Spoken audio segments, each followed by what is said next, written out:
What if passenger rail connected more of our cities and towns and the places we want to go? What if our environment and our economy had a better chance to thrive? What if our communities created more jobs and better opportunities for every family? At Amtrak, we believe what if should be what's next, because Amtrak connects us with comfort and convenience. Visit us at amtrakconnectsus.com to learn more.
Thank you, Anya.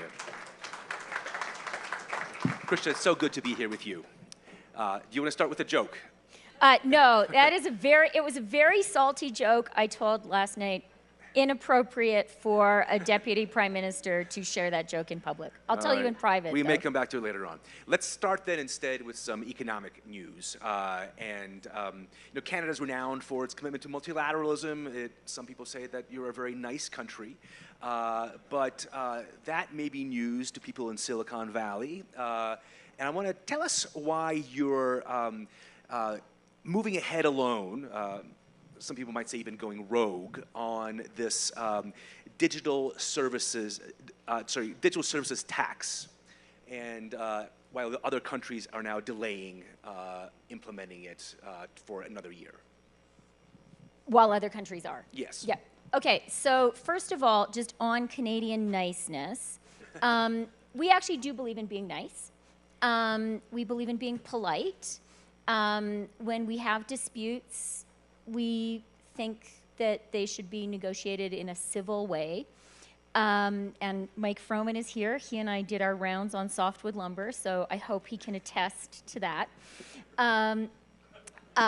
But we also believe at the end of the day you have to stand up for the national interest. On the OECD Pillar 1, just to offer one quick precision, Matt, the one-year standstill is not being held up by Canada. It's been agreed by other countries. Well, it's been agreed at the officials level. Our concern with the Pillar 1 agreement is more than 2 years ago, when the OECD two-pillar deal was done in the first instance, Canada already had a published intention to put in place a DST. We published it in our fall economic statement in 2020. That's a budget document. That for us, it's not like a rhetorical thing. It's not a press release. It means the government is going ahead with a policy. But then the Biden administration came into office. All of a sudden, the international tax negotiations, the two-pillar negotiations, really started to go somewhere. And it was a really optimistic moment for multilateralism. And all of a sudden, it seemed as if we could achieve this very ambitious two-pillar agreement. And as part of that, France, the UK, Italy, Austria, and subsequently also India and Turkey had their DSTs grandfathered into the deal. But the ask of Canada was that we would accept not being grandfathered, although we had a published intention to move ahead. And that was a big concession for us. We had published this intention. There was cross-party support for us to do it. But we felt at that time, for the deal to go forward, we would accept that we would delay our implementation for 2 years to Jan 1, 2024, with the hope and belief that at that point, the 2 pillars would go into force, and we would never have to put a DST in place because the whole world would be moving ahead with Pillar 1. So that's the history. As it happens, Pillar 1 hasn't progressed.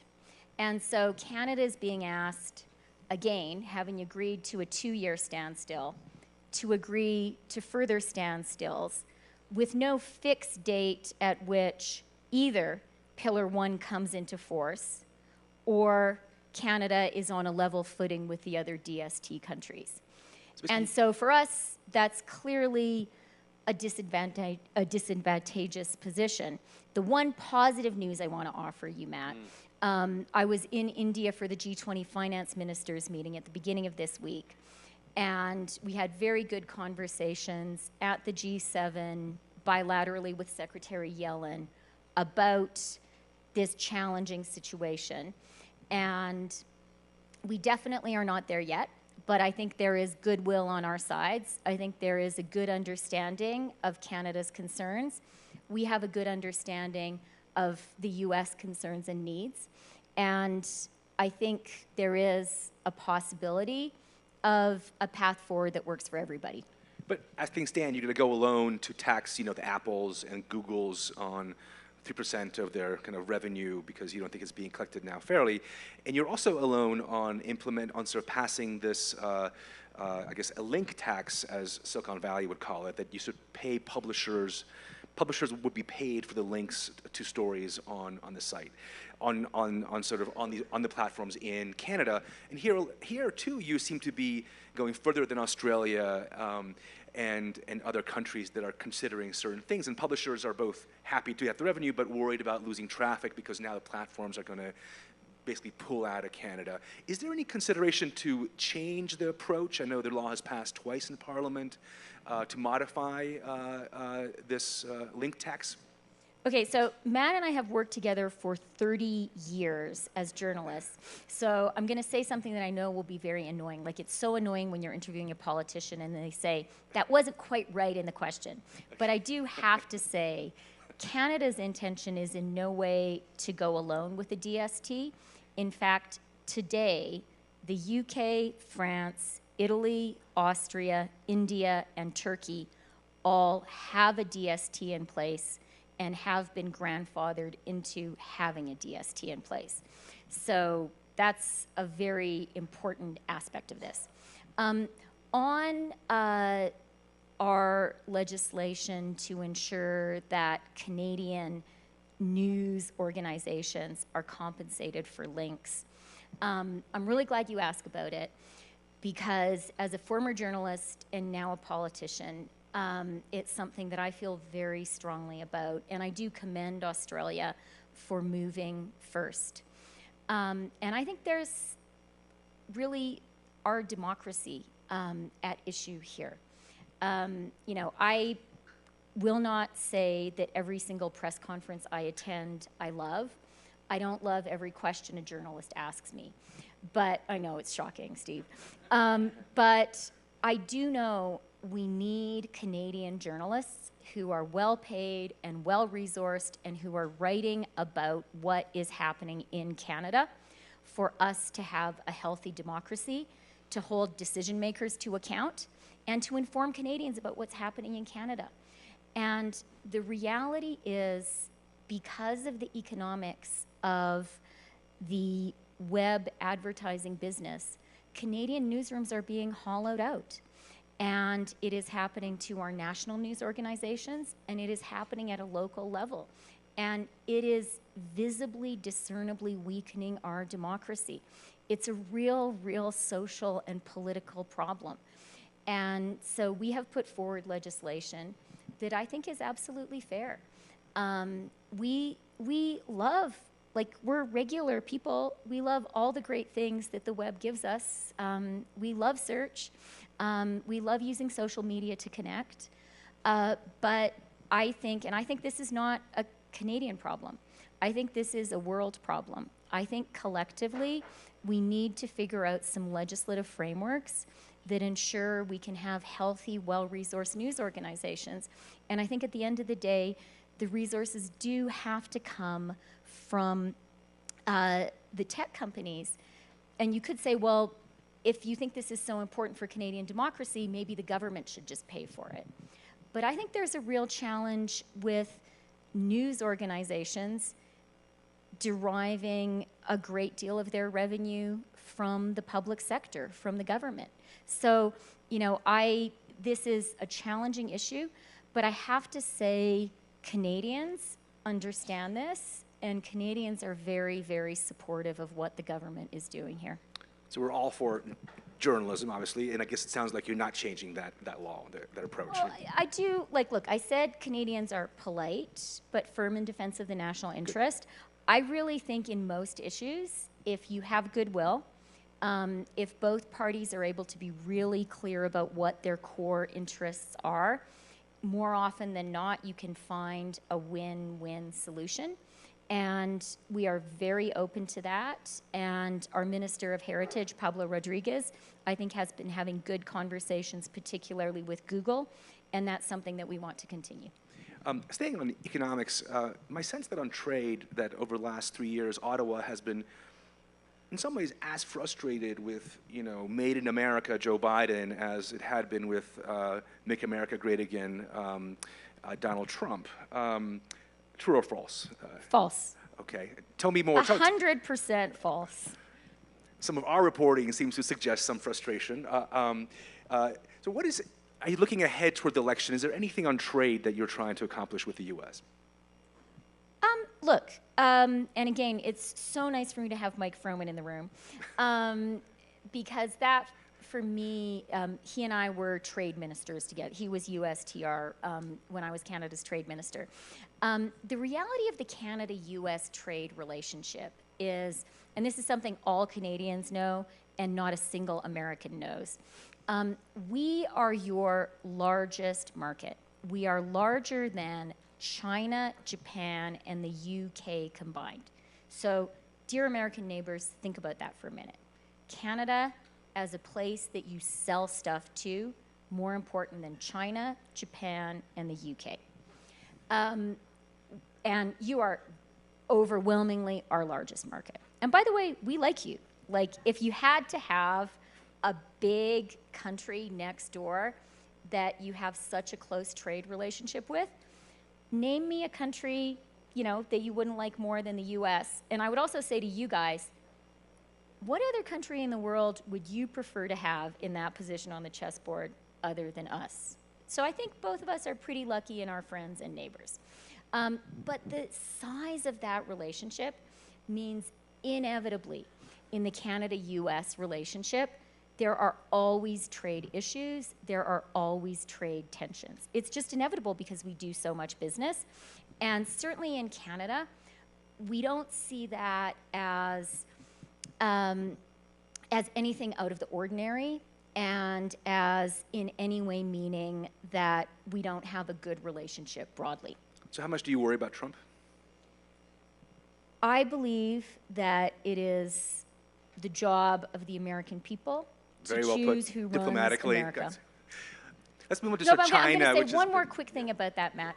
We also, like in Canada, one of the top 2 jobs of any Canadian Prime Minister at any moment is managing the relationship with the United States. Every single person who has ever been Prime Minister of Canada will tell you that, and our Prime Minister would tell you that today.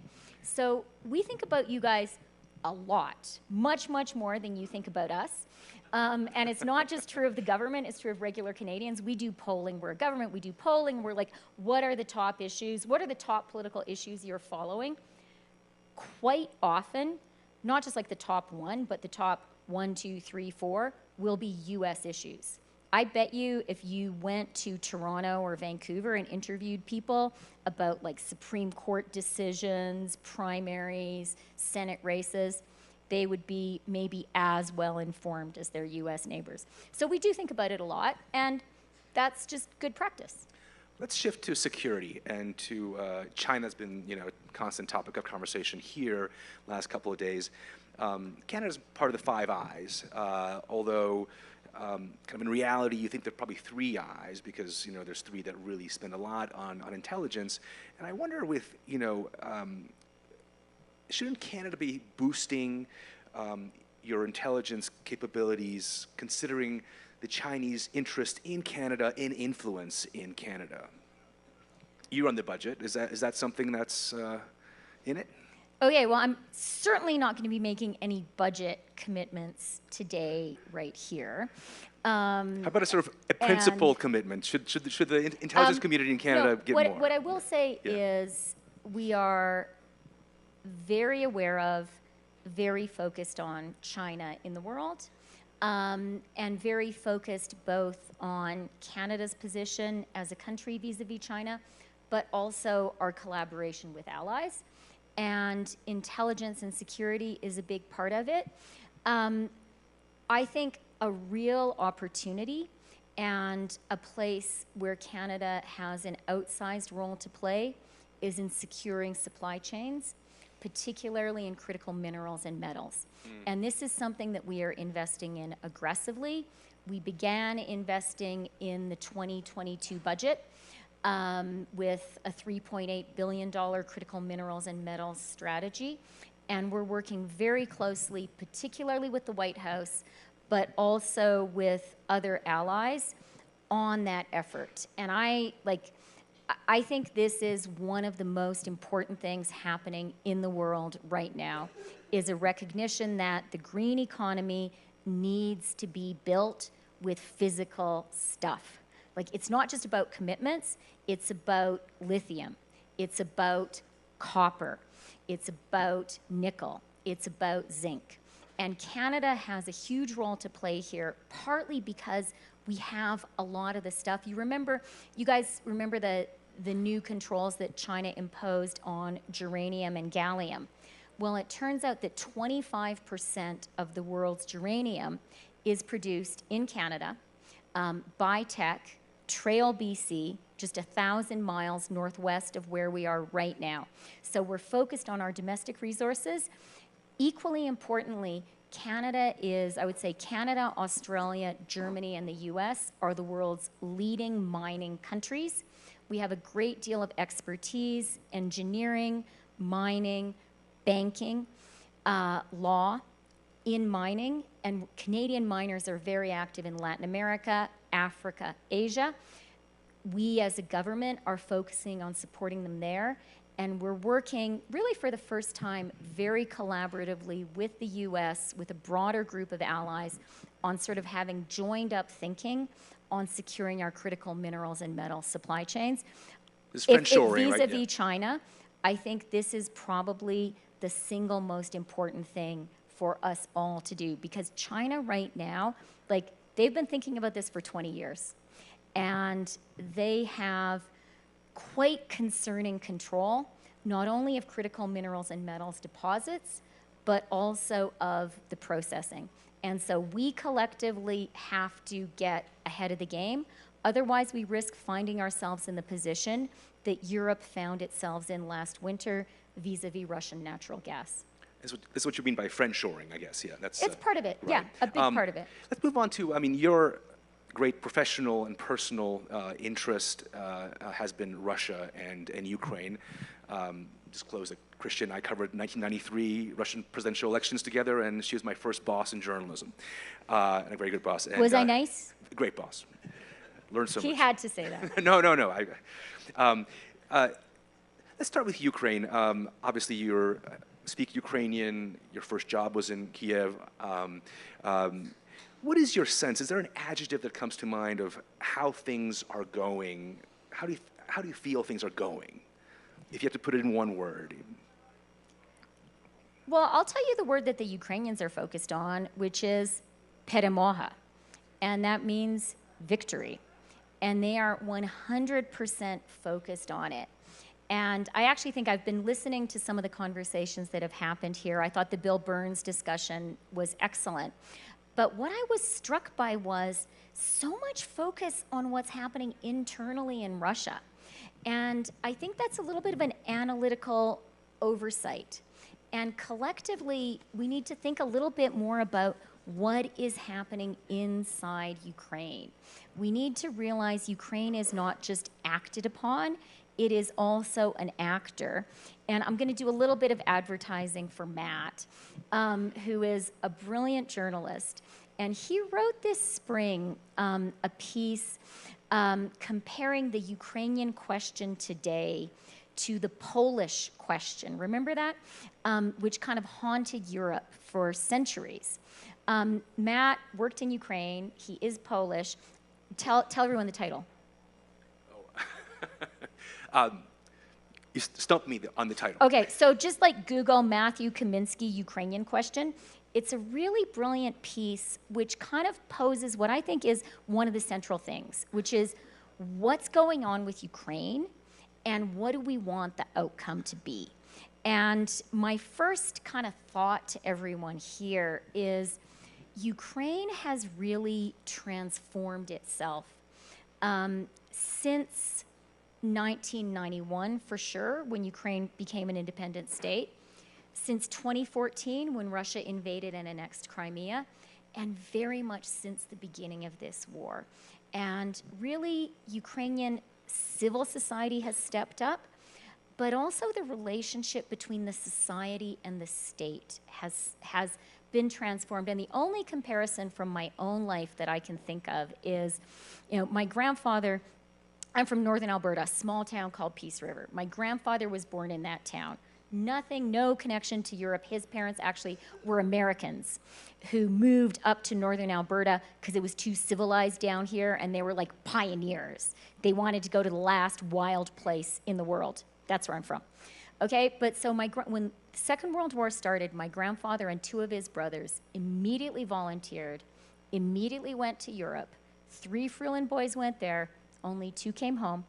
He married my grandmother, who was a Scottish war bride. And talking to them in that generation, you guys call them the greatest generation, they were like that in Canada too. And so much of who we are today was built by them. I was in Kyiv a couple of weeks ago, and I feel like they're having their greatest generation moment today. There is that same feeling, and there's no braggadocio about it. It's very like everyday. It's like, we just have to do this because there's no alternative. But it's like total commitment of the society, of the state, no tolerance for the kind of corruption that was routine.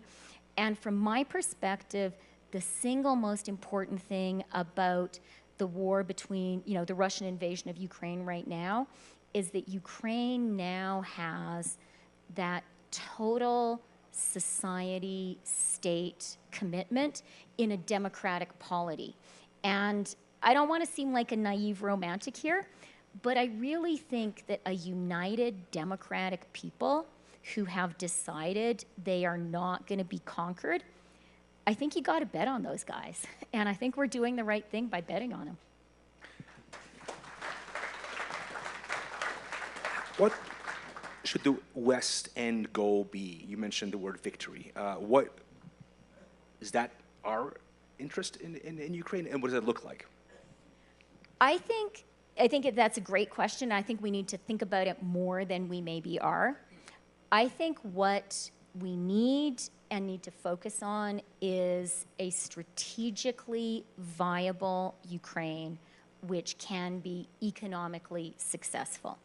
We need to be sure that the outcome of this war is not a repeat of 2014, is not a ceasefire and hostilities then resumed in, 8 years. And the other outcome, so I think that number one, and we need to for people who were following Ukraine from 2014 onwards, one thing that was very striking is every time the Ukrainians were making economic progress in that interregnum, you had renewed Russian activity along the line of conflict in the east.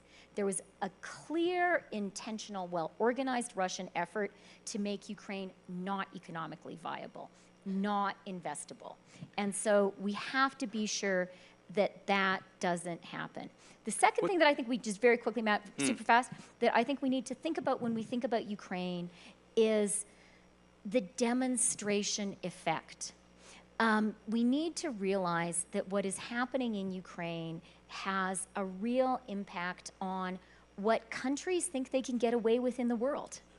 And so Ukraine's success and the failure of this gross Russian violation of international law is important for the safety and security of all of us. I think Beijing is watching very, very closely.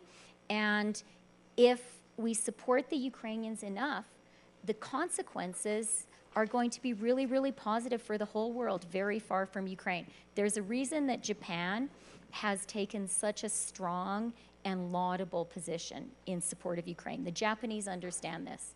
What's our end goal for Moscow? And do you think there's a solution for Ukraine without a regime change in Moscow, as President Biden said last year in Warsaw?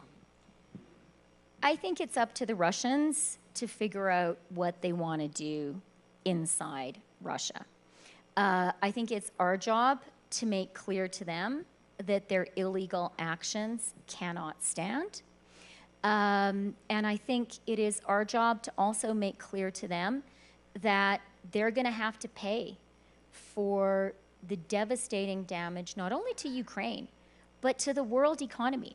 I mean, this happened just as we were getting past the COVID recession and the COVID supply chain shock.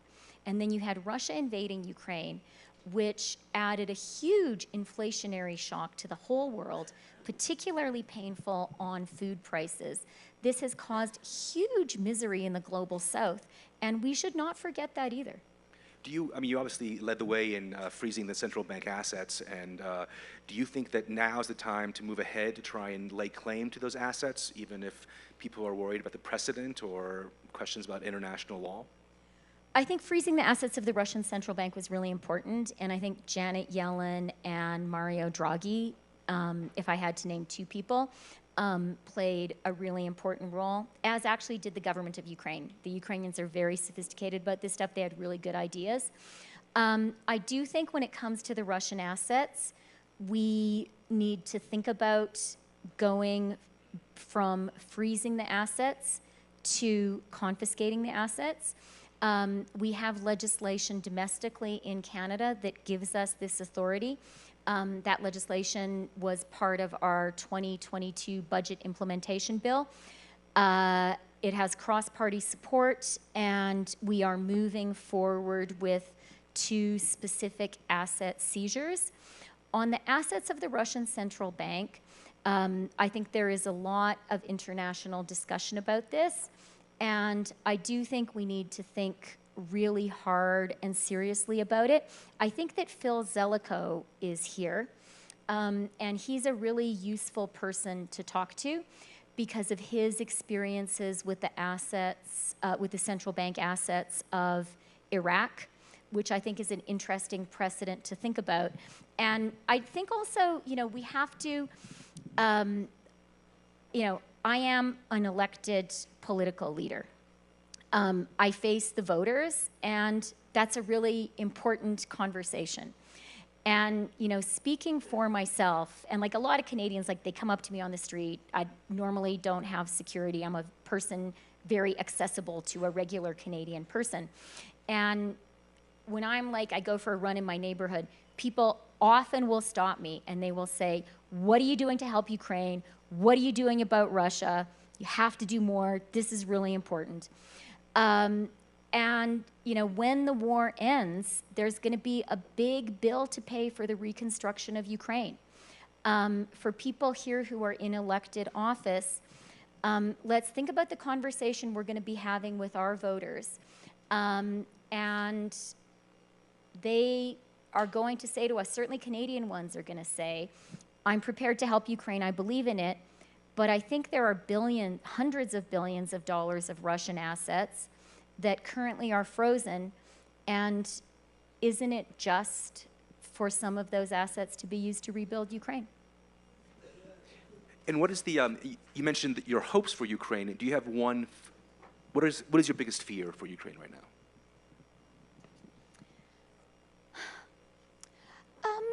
You know, my biggest fear for Ukraine actually is us. I think the Ukrainians in Ukraine, and this is not going to be forever, you know, that moment of unity in any country, it happens when there's a threat and you have to rebuild. But what I worry about, and I've worried about since the beginning, is, you know, our collective ability to stay the course. Having said that, I have a lot of faith in the citizens of democracies.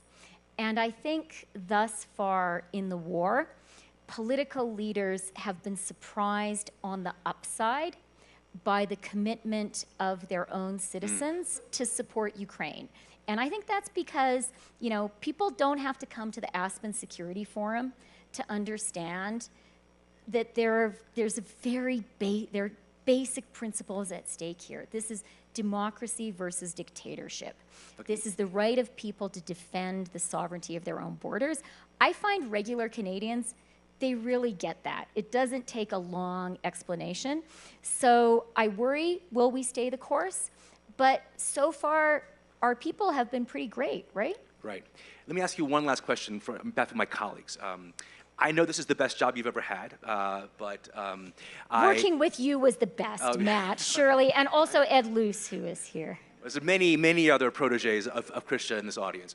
But from my reading of the Canadian press, we have an Ottawa playbook. Please subscribe. It's a shameless plug right there.